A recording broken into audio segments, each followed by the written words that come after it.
Okay, so I have tested these speakers extensively. These are the HomePods 2 and these are the Sonos Era 300. Now, if you are in the market for Atmos music speakers, there are basically just these two choices for you. And the HomePods Gen 2 was actually king of the hill before the Era 300 came about. And who led the Sonos Era into the Apple walled garden of Atmos music? Well, it was Apple themselves. So let's discuss a little bit about what you're going to be getting for your money. The Era 300 actually do cost quite a bit. They are at $450 each. So a pair of them will cost you $900, whereas the HomePods Gen 2, which are $50 cheaper than the previous version, it is now standing at $300. So for a pair, you're going to be spending $600. So that's a good 50% more expensive for the Era 300. But as you can tell, it is about half the size. I would say volumetrically about half the size of the Era 300, and the Era 300s are actually quite a lot louder. Now, the most important thing to note is the drivers. Now, the HomePods 2, they have 5 drivers. So there is a 4-inch woofer coupled with 5 tweeters. The older version had more drivers. I think it was 7 tweeters or something, but this is 5. But none of the tweeters are firing upwards, right? So there are 6 drivers on the HomePods 2, and the Era 300 also has 6 drivers, but how they are arranged is completely different. And there are 2 bass drivers instead of the 1, as well as 4 tweeters. So there's 1 tweeter firing forward, 2 tweeters firing to the side, 2 more drivers firing to the side for bass, and 1 upward firing driver. Now for Atmos music, if you don't know what it is for spatial audio. So the most important part is actually covered within the design of the Era 300 with speakers and drivers firing all over the place, right? To the left, to the right, upwards and forward. Whereas the HomePods Gen 2, they are just firing all around with nothing firing off the top. The top of it actually has a display. Well, not really display, it's more like a color screen to tell you that something's happening. Now for controls, you will have quite a fair bit more control. Well, I wouldn't say more control, but there are maybe slightly more things you can do. There's the forward and backward play pause button, and there is a mute unmute button for the mic.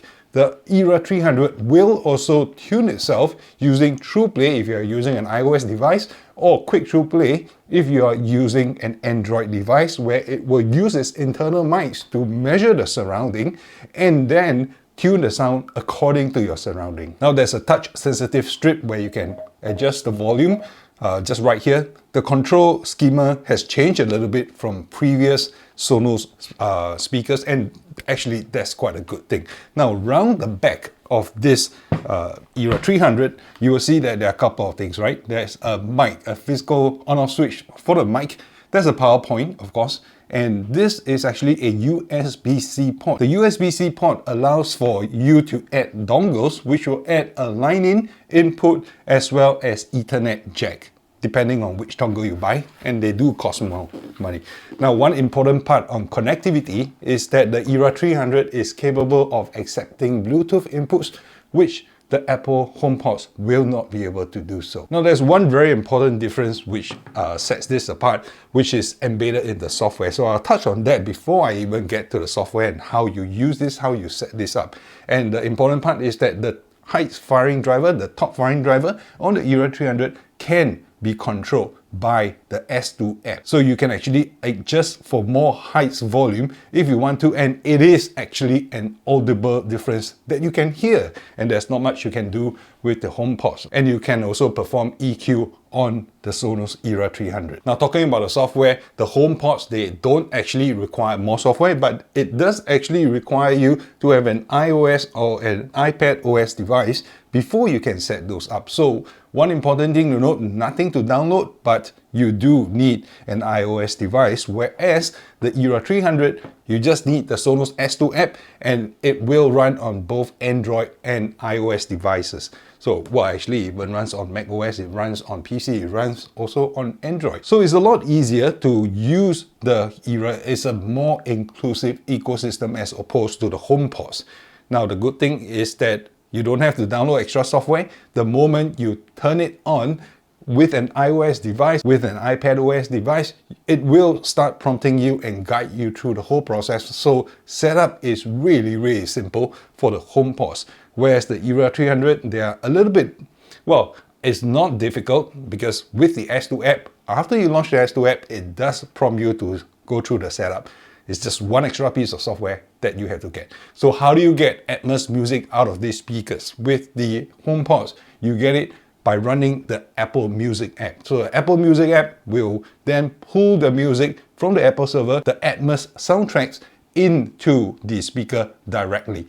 For the Era 300, you cannot actually use the Apple Music app to AirPlay. So they do support AirPlay. They also support Bluetooth, but when you use wireless to cast to these guys, they won't be able to play the Atmos music. So you actually have to use the Sonos S2 app to add on Apple Music as a service provider before you can start streaming there. But of course, you can stream Amazon HD Music, you can stream Spotify, you can stream Tidal. So there are many streaming services that you can add to the Era 300, which you cannot do on the HomePods. But there's a very important point about the HomePods that I have to tell you about, which is its connectivity to a TV.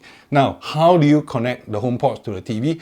Basically, it will be centered around in Apple TV. So if you have an Apple TV, you can actually set these up as the permanent speakers, right? So that anytime you play anything on the Apple TV, be it Netflix, Disney Plus, Amazon, anything, right? It will actually play the sounds through the HomePods without you having to go in and start pairing it every time you do so. And when you do that, it actually streams Atmos soundtracks to the HomePods Gen 2 speakers. So the sound is actually quite good. Oh, I'll talk about the sound in just a little bit, but meanwhile, let me just stay on the connectivity.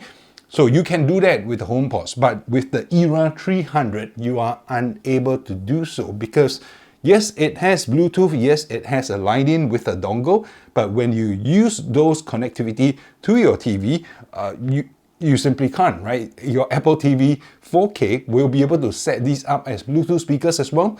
You can, to a certain extent, adjust the volume using the remote control, but there will be latency because of Bluetooth connectivity. Even if you are using the line-in jack, there will also be a latency that's introduced from the analog to the digital conversion into the Era 300. So the Era 300, they're not ideal as standalone speakers for your TV. Now that being said, if you do have a Sonos Beam Gen 2 or a Sonos Arc, you are then able to pair these up as the surround speakers, which will take the place of the two stands that I have behind me, and you will be able to get extra Atmos channels on top of your Beam Gen 2 and on top of the Sonos Arc.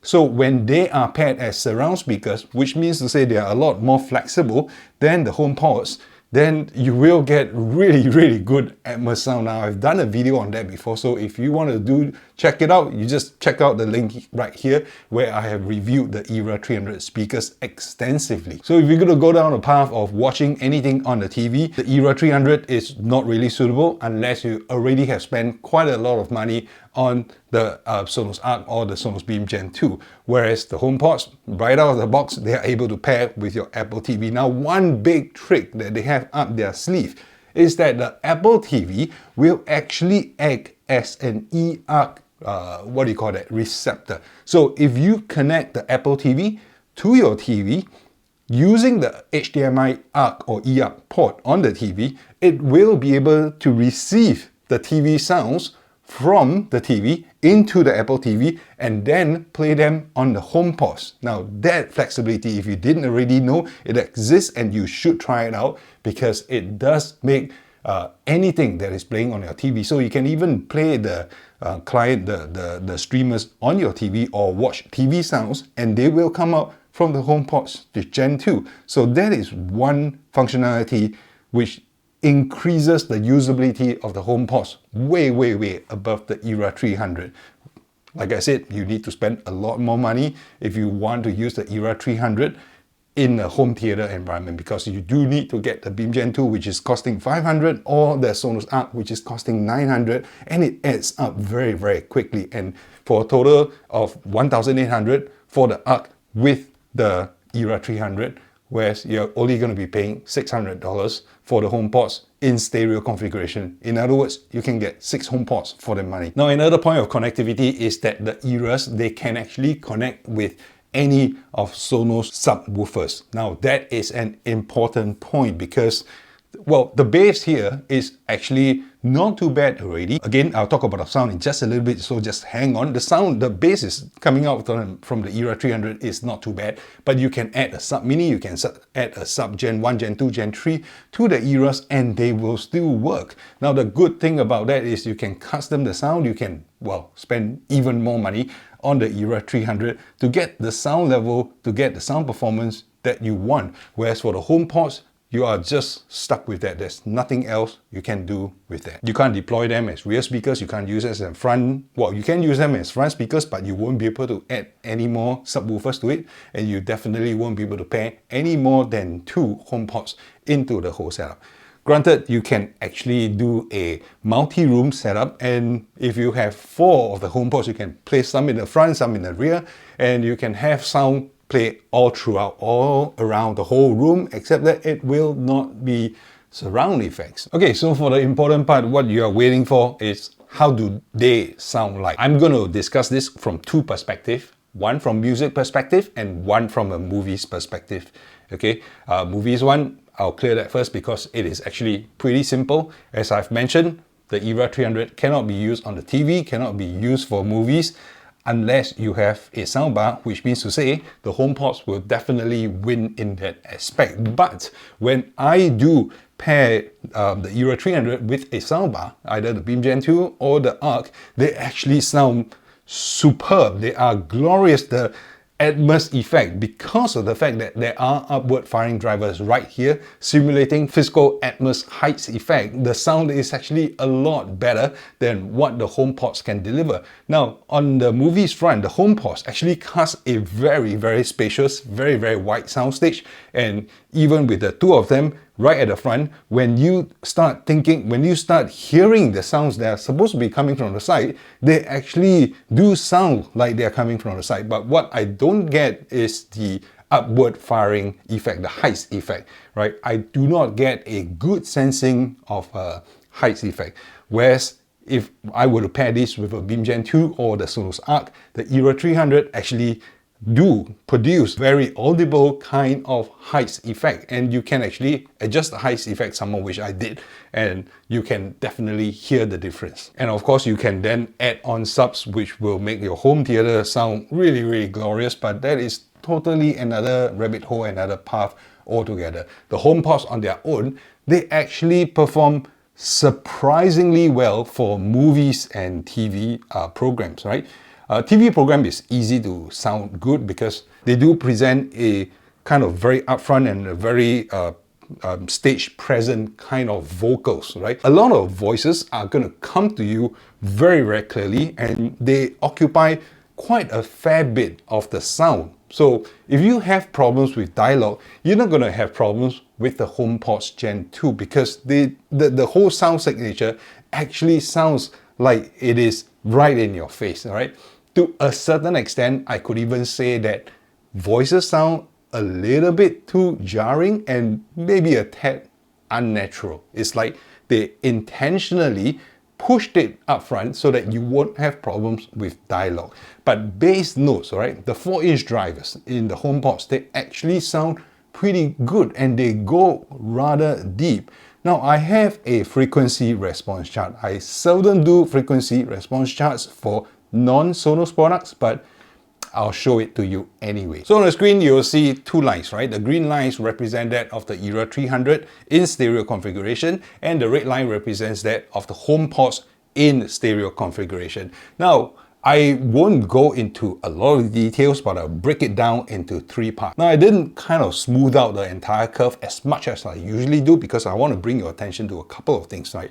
So let's talk about bass first. Now, if you look at the region below 40 Hertz, right, you will see that for the Era 300, the green curve, it starts dropping off and tailing off very, very quickly from there, all the way down to 20 Hertz, which, you know, technically at 30 Hertz, you're not going to be hearing much anymore. But for the bass, the sub bass below 40 Hz, you will see that the HomePods actually hold up very, very well. So the bass for the HomePods, you don't actually hear it very much because that is more like the mid and the upper bass. The low bass region, you can actually feel the HomePods actually do produce quite a decent amount of low bass. Now, for the mid bass and the upper bass, the parts between maybe about 40 Hz all the way to about 100 Hz or so, you'll see that the Era 300 will take over from there. So the Era 300 produces a lot more mid and upper bass, which you can hear. So when you're listening to anything on the Era 300, you will notice that, oh wow, they are a little bit louder in the bass department because that's what you hear, not what you feel. Now, the bass performance of the HomePods will actually start going lower than the Era 300 from about 40 Hz to about 100 Hz or so. And even for the mid-range from 100 Hz all the way to 1 kHz, 2 kHz even, you'll see that the Era 300, the green bar is actually performing a lot better than the HomePods. So the HomePods actually is a little bit softer in that aspect. You will hear the entire presentation of the Era 300 in green. The voices are actually a lot more pleasant, whereas I find the voices and the dialogue on the HomePods to a little bit more jarring. I don't quite like that. Now, if I were to move all the way to the treble and I ask you to pay attention to maybe about 6, 7, 8 kHz onwards, you will notice that the Era 300, again, it performs a little bit better and a little bit louder, and it maintains its treble all the way up to 20 kHz, a little bit better than the HomePods Gen 2. Now, with all due respect, frequency response, they don't tell the whole story. You really have to test the speakers out for yourself, because what you like and what I like may be completely different. To me, I feel that the Era 300, they sound a lot more natural, and the HomePods, they sound a little bit more jarring when it comes to voices. Now, that said, for movie performance, you can't really do anything with the Era 300 on their own, so you've got to give it to the HomePods. Now, when it comes to music performance, things are a little bit different. The Era 300, they sound a lot more present, right? And the bass is a lot more powerful, a lot louder when you hear it. But that is because the sound signature of the bass within the HomePods itself, they are not that loud in the mid and the upper bass region.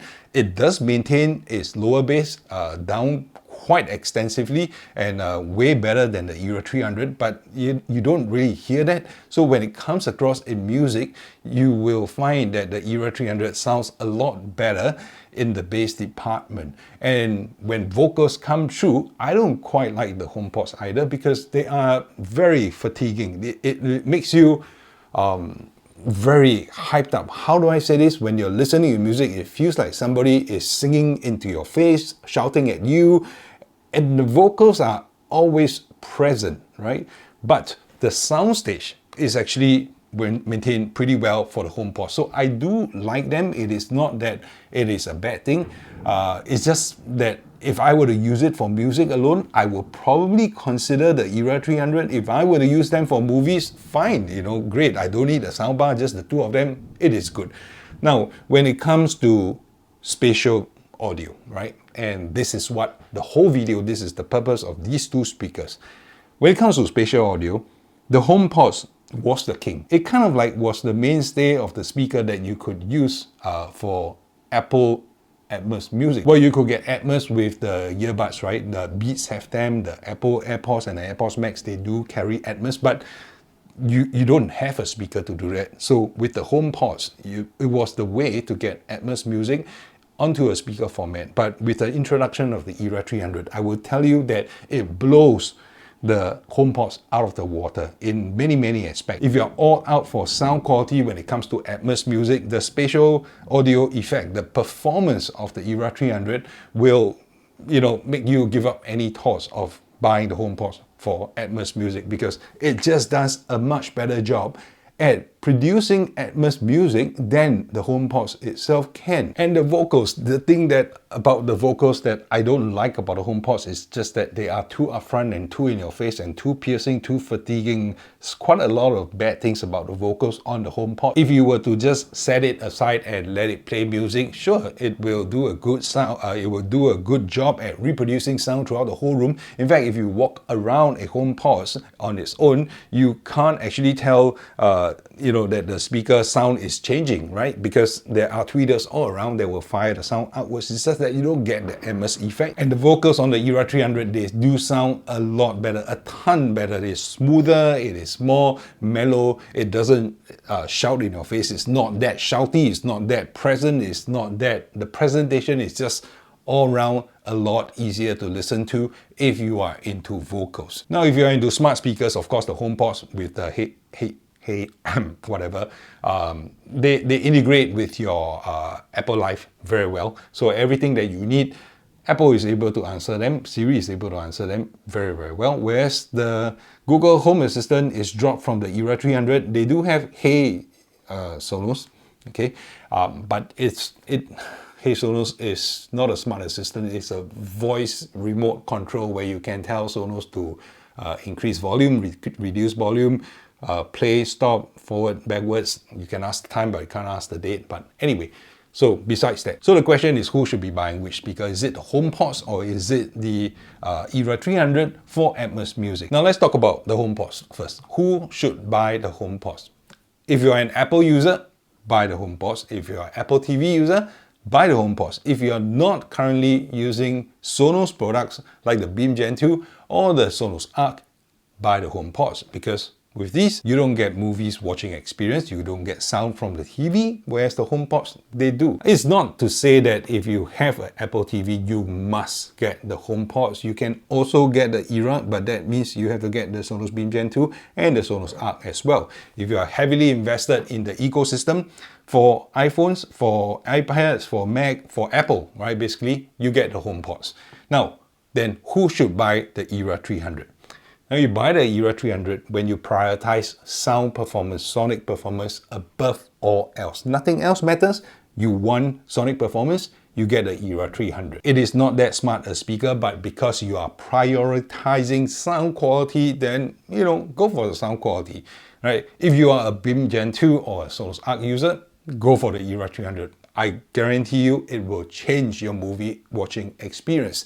If you use any other streaming services other than Apple Music, then get the Era because they support everything else. Spotify, Amazon, HD, Tidal, Diesel, anything you can throw at it, it will come on the Era 300 direct streaming. And if you are a record player user, if you are a turntable user, you play LP records, then get the Sonos Era 300 because it has line in to allow for connection to a turntable, which the HomePods will not do. The HomePods have no other ports, okay, nothing on the back, nothing on the front, nothing below to allow for any inputs. Started playing. Okay, so there you go, the Era 300. I do think that they are a better Atmos speaker than the HomePods. Okay, so that is the end to today's video where I'm comparing the Era 300 and the HomePods. I just wanted to share with you my experience. I got to. So this has been an expensive period because Apple started selling the HomePods Gen 2 in Singapore. I couldn't help it. I had to buy them. I spent the money. It cost more in Singapore, of course. Just to do this comparison. I hope this is helpful to you.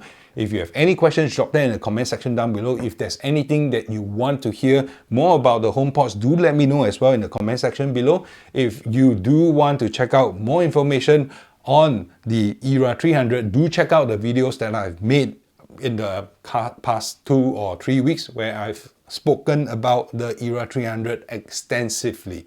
And I'll see you in one of those videos.